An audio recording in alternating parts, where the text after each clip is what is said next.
আসসালামু আলাইকুম। সবাই কেমন আছেন?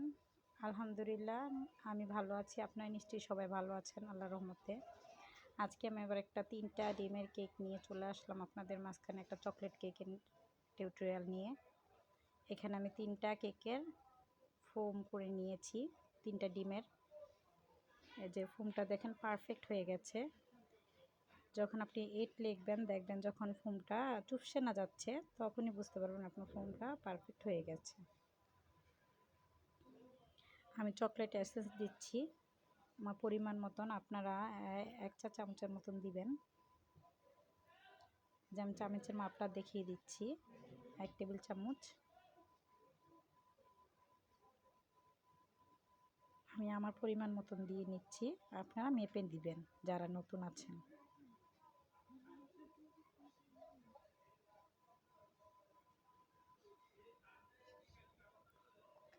একটু সয়াবিন তেল দিয়ে দিলাম, রেগুলার ইউজের তেল। একটু মিক্স করে নিব। ওভার মিক্স অবশ্যই করবেন না, ওভার মিক্স করলে ফোমটা নষ্ট হয়ে যাবে।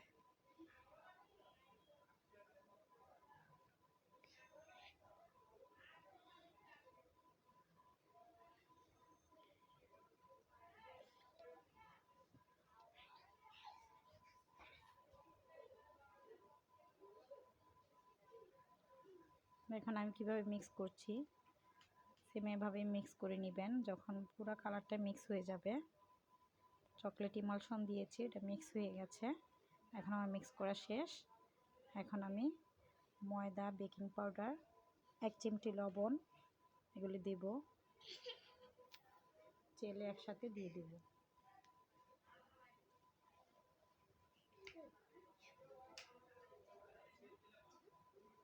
এই যে আমি 1/4 কাপের ময়দা দিলাম।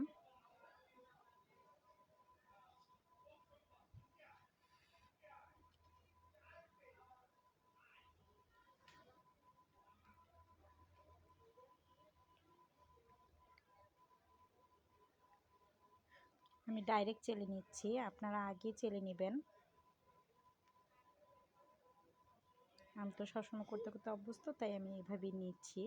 আপনারা আগে চেলে নেবেন। যে আমি বেকিং পাউডার দিচ্ছি,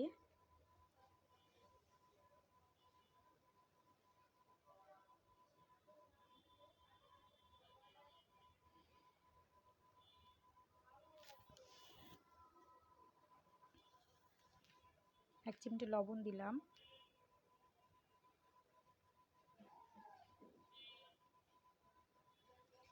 কোকো পাউডার দিচ্ছি। আমি মালয়েশিয়ান ব্র্যান্ডেরটা ইউজ করি, তাই মালয়েশিয়ান ব্র্যান্ডটা দিচ্ছি। এই ব্র্যান্ডের কোকো পাউডারটা অনেক ভালো, আপনি ইউজ করলে বলতে পারবেন কীরকম হয়। আমি সবসময় এটাই ইউজ করি।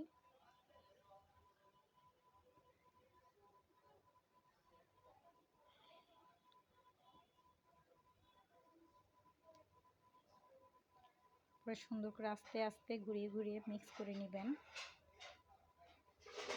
উল্টা পাল্টা ঘোরানো যাবে না, একদিকে থেকে ঘুরিয়ে ঘুরিয়ে মিক্স করতে হবে। দেখবেন সুন্দর মিক্স হয়ে যাচ্ছে।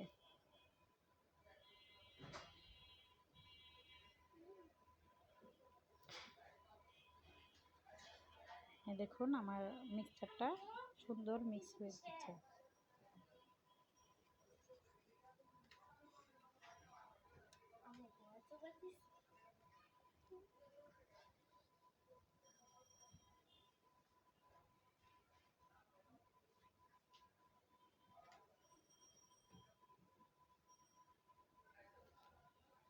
আমার মিক্স করা শেষ।